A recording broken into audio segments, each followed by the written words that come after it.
بسم اللہ الرحمن الرحیم۔ اسرائیلی فوج نے غزہ پر قبضے کی منصوبہ بندی مکمل کر لی ہے۔ 7 اکتوبر سے غزہ شہر کے قلب سے کارروائی شروع ہوگی۔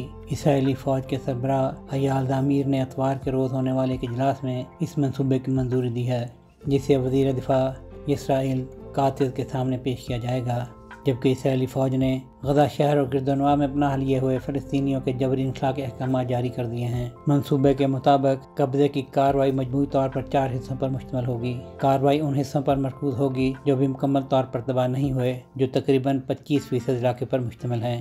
پہلے مرحلے میں اسرائیلی فوج زمینی افواج کو غزہ اور شمالی ضلعوں میں داخل کرے گی تاکہ انہیں باقی علاقے سے دوبارہ کاٹ دیا جائے۔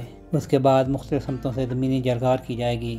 منصوبے میں کہا گیا ہے کہ 7 اکتوبر سے غزہ شہر کے قلب میں کارروائی شروع ہوگی، جو 4 سے 5 ماہ تک جاری رہ سکتی ہے۔ خیال رہے کہ غزہ شہر اور اس کے مغربی حصے میں اس وقت تقریباً 10 لاکھ فلسطینی پناہ لیے ہوئے ہیں۔ اس آپریشن میں کم از کم 4 فوجی ڈویژنیں شامل ہوں گی، جن میں مستقل برگیڈز اور متحرک کیے گئے اضافی فوجی دونوں شامل ہوں گے۔ ان برگیڈز میں جولانی برگیڈ، رفعاتی برگیڈ، پیراشوٹ برگیڈ، بختر بند یونٹس اور انجینئرنگ یونٹس شامل ہیں، جو سرنگوں اور قلعہ بندیوں کو توڑنے کی مہارت رکھتے ہیں۔ اسرائیلی فوج اس منصوبے کے لیے 80,000 سے 1 لاکھ اضافی فوجیوں کو بھی طلب کرنے کا ارادہ رکھتی ہے۔ اسرائیلی فوج کے سربراہ نے غزہ میں جنوبی کمان کا دورہ کرتے ہوئے کہا کہ آپریشن کا اگلا مرحلہ جلد شروع ہوگا، جو ایک متوازن اور سوچی سمجھی فوجی حکمت عملی کے تحت آگے بڑھایا جائے گا۔ اس نے کہا کہ اسرائیلی فوج زمین، سمندر اور فضا تینوں محاذن پر اپنی پوری طاقت استعمال کرتے ہوئے حماس کو سخت حملوں کا نشانہ بنائے گی۔